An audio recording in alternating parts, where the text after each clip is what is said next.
Hello, welcome to Home at Last. This is Joanne. I'm happy to be here and just to share what I have for you today. Welcome back for the subscribers. I'm happy that we are becoming a family soon, and I'm also happy for the new subscribers. If you have not subscribed, please remember to subscribe so that you can get alerts when I update a video.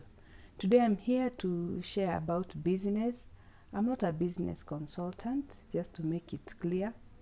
I just do my own small businesses in my own capacity.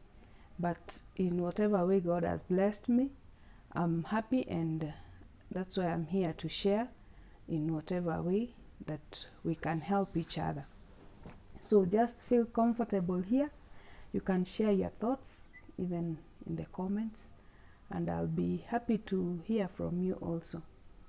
So today I thought of ways that we can do business. I know that there are those ones who are employed. It's not a bad place to be, because you can still do business when you're employed. This day I will share 4 ways that you can do, or we can do business. The first way is you can be employed. When you talk about business, we do not just talk about buying and selling of goods, but you can sell your services. So if you're employed, it means you're selling your services. So employment is the first way, and it's a good way to do business. At least you're sure of income at the end of the month. So when you're employed, it means that maybe you are working on whatever you went to school and learned, and you've been employed to work for someone or for a company. At the end of the day or at the end of the month, you get income for your services. You got the knowledge, and now you're putting it into use. Open up yourself to learn from others. Even if you have your own knowledge, you have your own skill, sometimes it's good to make yourself open to learning. Do not take employment for granted. Mostly employment is a learning ground for many. Many have started their own companies out of the organizations that had employed them. Most of the people have started a side hustle from the employment that they were in. They've learned from it.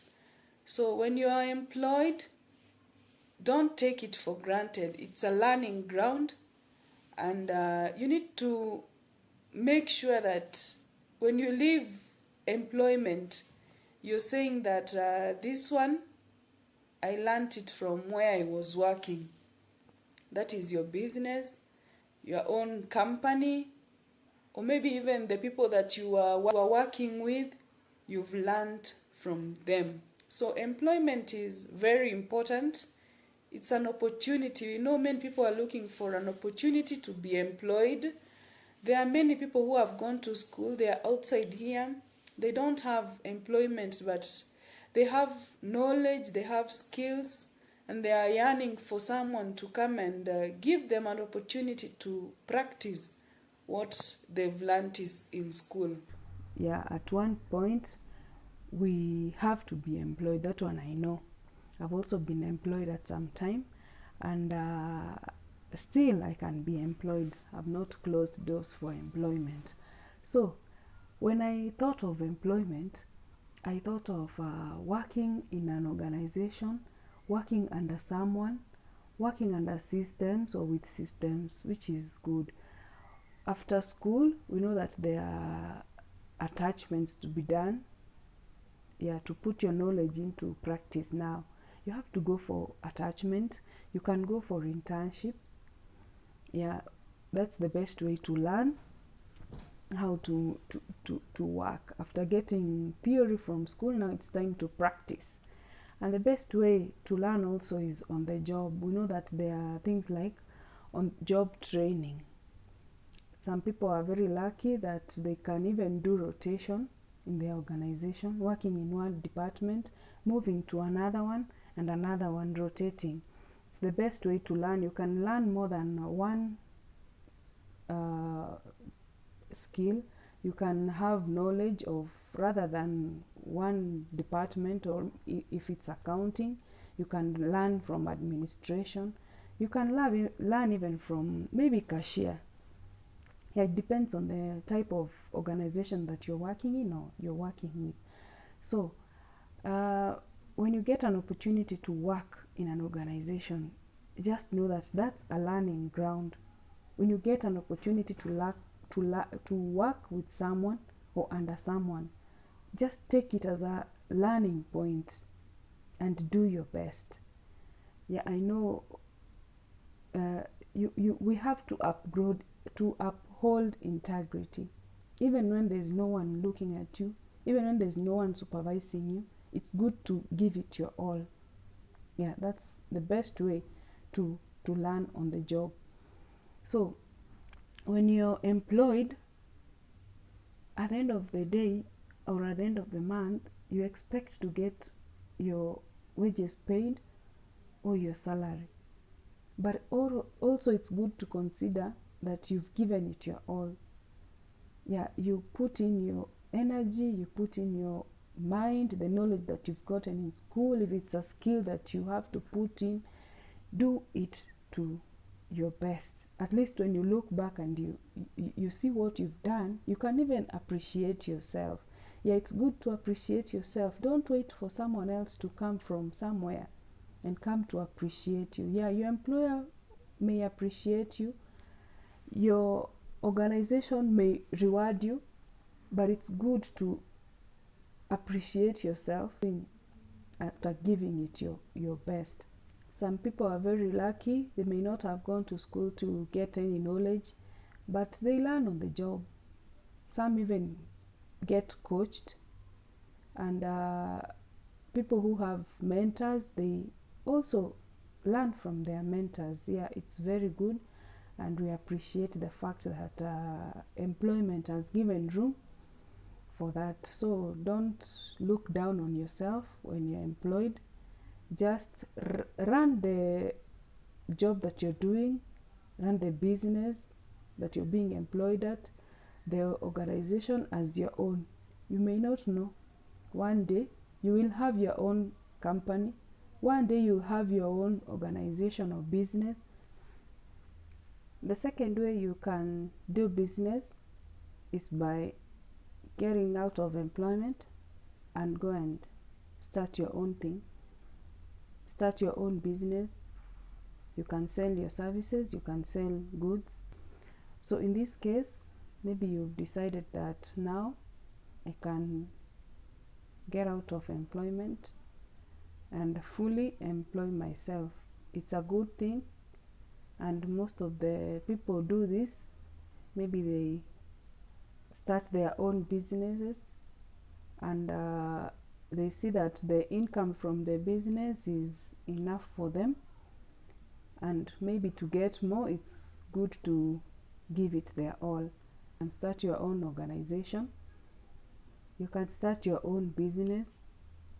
You can open up something that you want to do, and sit there and work on your own.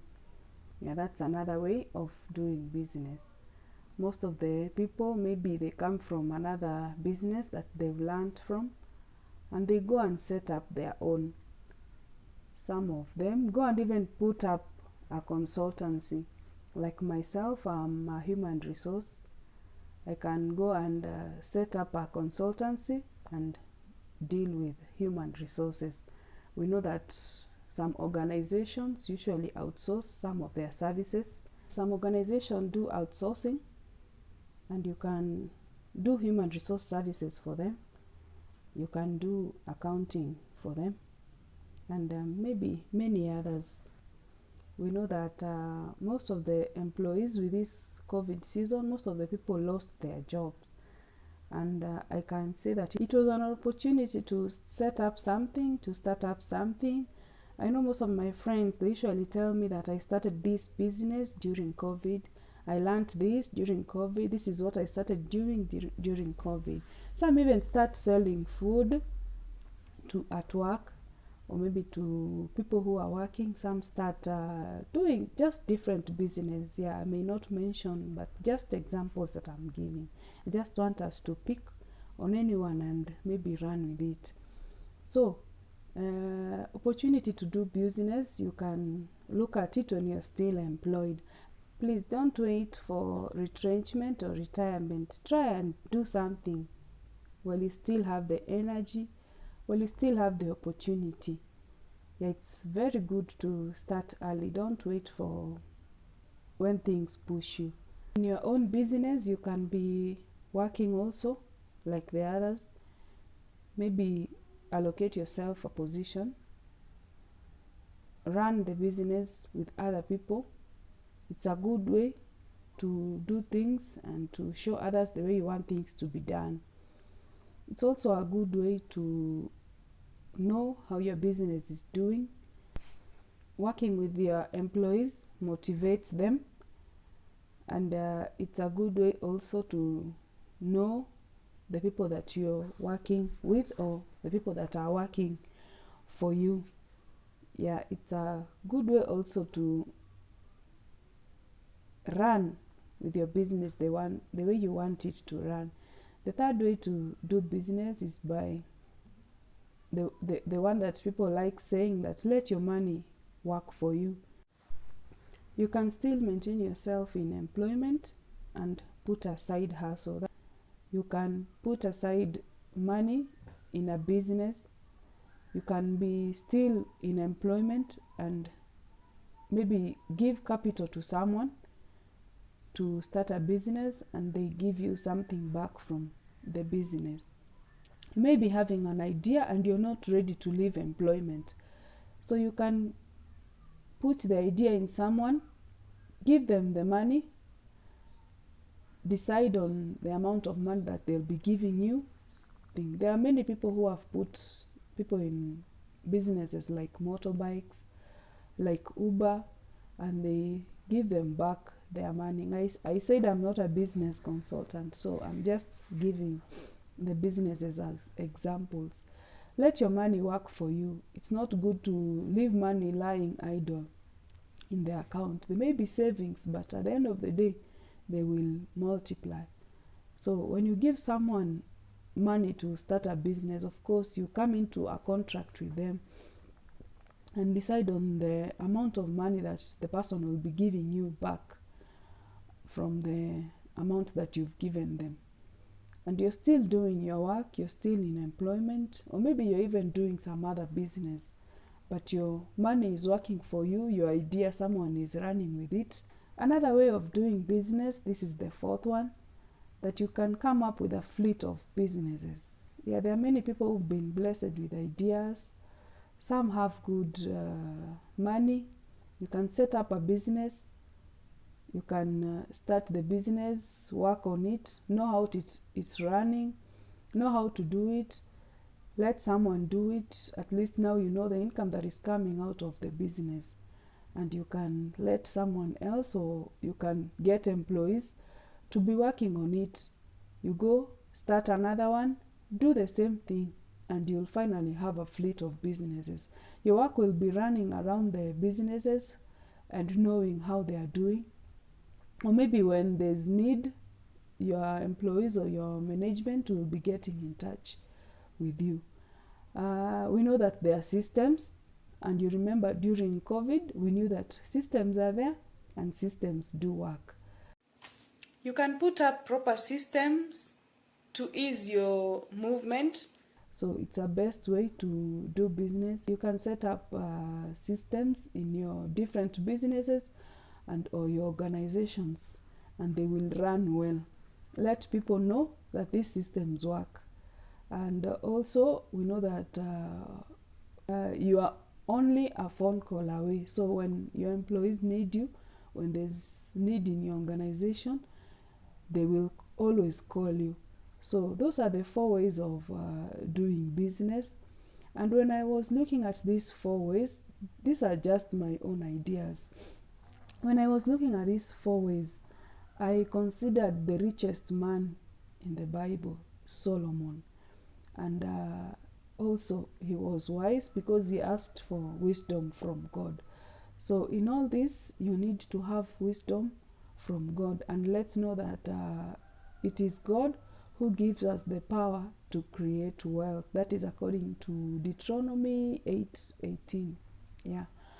It's God who gives us the power. So ask for the power of creating wealth from God. Ask for wisdom for doing these different kinds of business from God. And even for your employment, for the work that you've been given to do, ask for wisdom, knowledge, and understanding from God. Remember the 2 women, the harlots, who ran to King Solomon for advice, because one of them in 1 Kings 3:16, it says, "Now 2 women who were harlots came to the king and stood before him. And one said, 'Oh my lord, this woman and I dwell in the same house, and I gave birth while she was in the house.' 18. Then it happened the day after I had given birth that this woman also gave birth, and we were together. No one was with us in the house except for 2 of us in the house. And this woman's son died in the night because she lay on him. So she arose in the middle of the night and took my son from my side, while her maidservant slept, and laid him in her bosom, and laid her dead child in my bosom. And when I arose in the morning to nurse my son, there he was dead. But when I had examined him in the morning, indeed he was not my son whom I had born. Then the other woman said, 'No, but the living one is mine, and the dead one is your son.' And the first woman said, 'No, but the dead one is your son, and the living one is my son.' Thus, when they spoke before the king, and the king said, 'The one says, This is my son, who lives, and your son is dead one.' And the other says, 'No, but your son is the dead one, and my son is the living one.' 24. Then the king said, 'Bring me a sword.' So they brought a sword before the king. And the king said, 'Divide the living child in 2, and give half to one and half to the other.' 26.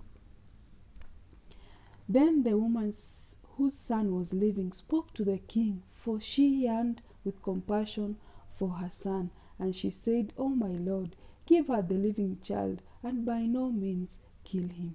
But the other one said, 'Let him be neither mine nor yours, but divide him.' 27. So the king answered and said, 'Give the first woman the child, and by no means she is her mother.'" So when I considered Solomon in this wise judgment, I looked at these 2 women. They had similarities. The Bible says that they were both harlots. And also it says that they were only the 2 of them in the house. And in the middle of the night, the one whose child had died woke up and decided to steal the living child from the woman who was sleeping. I remembered the talents in Matthew 25. These servants, one was given 1 talent, the other one was given more than 1, and like that. We are all given talents or a talent. You cannot say that I don't have a talent, I don't have maybe a skill. Consider these servants in Matthew 25. They were all given something. Just check yourself. It's time to check yourself, and consider what you have in your hands. Consider what knowledge you have, what that idea that you have, and it's sleeping. Like these harlots, they were all given babies, despite the fact that one of them died. But the Bible tells me that they were all given children If one got a child and after 3 days, another one got a child, you are given something. Just check that one thing you have, that one talent you have, that one skill, you can multiply it. Start up. Don't sleep on it. At midnight, someone will steal it from you and they will work very well with it. One day you will look at someone doing something and you say that, I had this idea, but unfortunately, I did not use it. Unfortunately, I didn't have maybe the capital to start it. I know we were joking with someone, I will not mention the person, and we were saying that lack of capital was a strong point when we were in school. Can you remember? You could not miss it as a point in an exam. Lack of capital. You can borrow money from the bank. I will come up with another video on how to save. I pray for the grace of God to guide me on that. You can save as small as you have. Use that one to go and borrow money from the bank. Save with the bank. It's very important. Don't sleep on your talent. You will appreciate when you start small and see yourself grow. What is the talent that you have? What is the thing that God has put in your hand? What is the idea that you have and you're not putting it into use? Will it die in your hands? Will someone else come and steal it while you're still sleeping on it?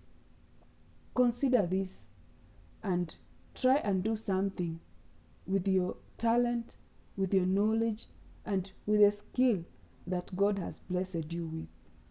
You may decide to go into employment. Learn from someone.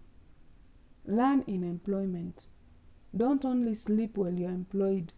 Up your skill. Go back to school and do something. Upgrade yourself. It will help you. You may decide to start up your own business and run with it. Don't leave the idea to die in your hands or in your mind. Don't leave the skill to die in your hands. You can give it to someone who has time, who has the capacity to do it, and let them do it. It does not bring you down in any way. Remember this woman who had the living child, whose living child was her.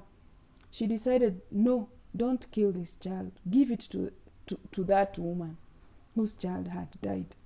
But in the wise judgment of the king, the living child was given back to its own mother. Give your idea to someone. It may or it will come back to you. You can train someone to do something. They go and work, they bring you back something small. Even if they don't give you something, at least you will know that the idea that you have, it worked. Don't let the living child die in your hands. Or if you sleep on it, someone will come and steal it away from you. So, with the wise judgment of the king, he called for the sword to slay the child.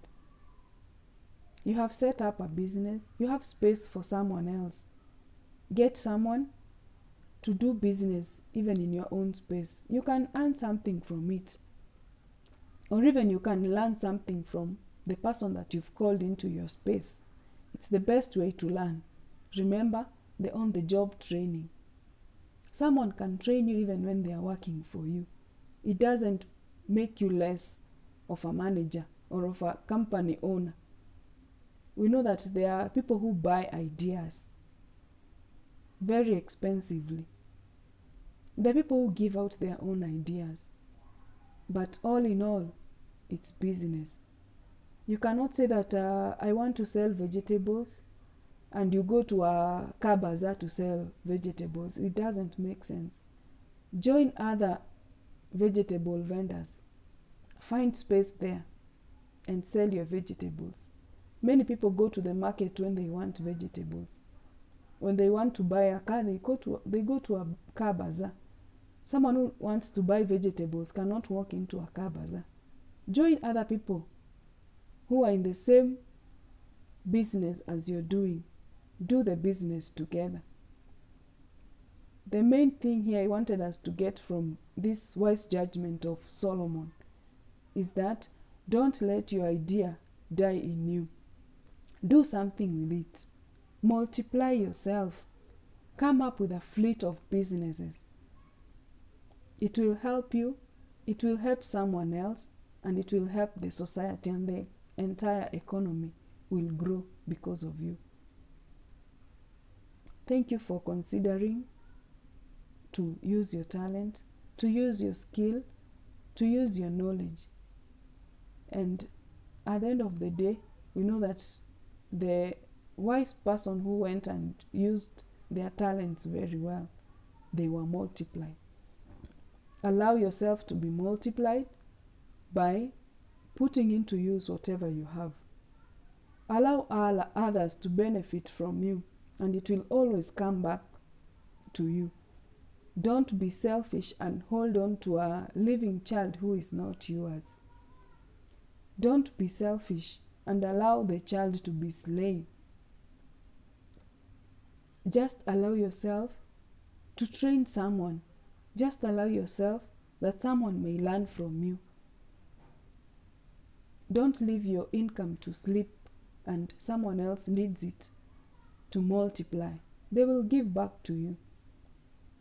People go into contracts. People have lost a lot of money. But there's a way that God still gives back. If it does not come from men, God will reward you. God will reward your integrity. God will reward your efforts. We know that there's a place where man's eye cannot reach, but we know that the eye of God is everywhere. So just consider these 4 ways of doing business and ask for wisdom, knowledge, and understanding from God to guide you in whatever thing that you are doing, to do it to your best, to give it your all, and even yourself, you will be happy. Thank you very much for listening to me. Thank you for coming by to my channel. It's still young, and I believe that it's growing because of you. Thank you very much, and may the blessings of the Lord chase you.